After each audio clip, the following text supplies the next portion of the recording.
February 8th, the White House question, Mr. President, why did you share classified information with your ghostwriter? The President, I did not share classified information. I did not share it. I guarantee I did not. That's not true, is it, Mr. Hur? That is inconsistent with the findings based on the evidence in my report. Yeah, so it's a lie. It's just what regular people would say, right? Yeah, all right. So the next one. And all the stuff that was in my home was in filing cabinets that were either locked or able to be locked. That wasn't true either, was it? That was inconsistent with the findings of our investigation. Another lie, people might say, right? Because what you put in your report was among the places Mr. Biden's lawyers found classified documents in the garage was a damaged open box. So here's what I'm understanding, right? As Mr. Armstrong laid out, you find in your report that the elements of a federal criminal violation are met. But then you apply this senile cooperator theory, that because Joe Biden cooperated and the elevator doesn't go to the top floor, you don't think you get a conviction. And I actually think you get to the right answer in that. I don't think Biden should have been charged, don't think Trump should have been charged. But under the senile cooperator theory, isn't it frustrating that Biden continues to go out and lie about the basic facts of the report that lay out a federal criminal violation? Congressman, I need to disagree with at least one thing that you said, which is that I found that all of the elements were met.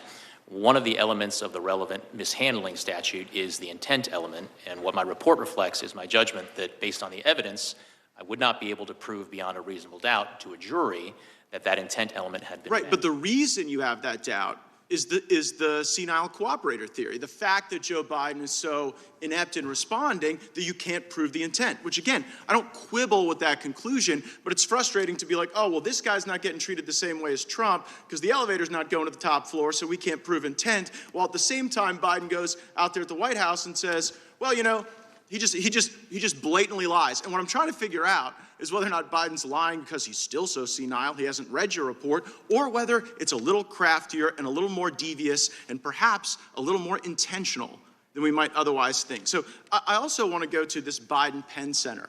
Like, did it give concern to you that the Biden Penn Center, where all this classified stuff was being mishandled, was being floated by foreign governments?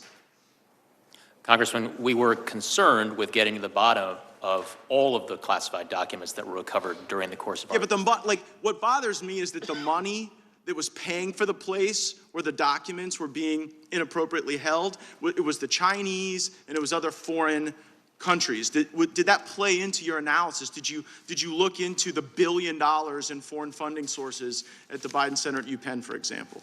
Congressman, we conducted a thorough, impartial, and fair investigation, and we were very, very concerned with getting to the bottom of all the relevant questions relating to the recovered documents. Did you look into the fact that the Chinese were floating the place where this guy was keeping the documents unsecure?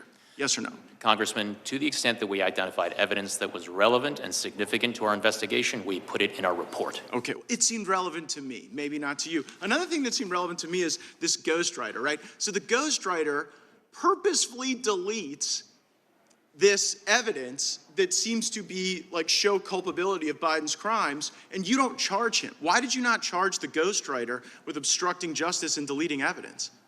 Well, for a number of reasons that are laid out in the report, but in brief, Congressman, yes, when we interviewed the ghostwriter, he did tell us, and I'm trying to get the exact language, that one of the things on his mind, one of the things he was aware of, was that I had been appointed special counsel and was conducting an investigation. Right, so he didn't, just so everybody knows, the ghostwriter didn't delete the recordings just as a matter of happenstance. Ghostwriter has recordings of Biden making admissions of crimes.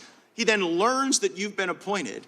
He then deletes the information that is the evidence, and you don't charge him.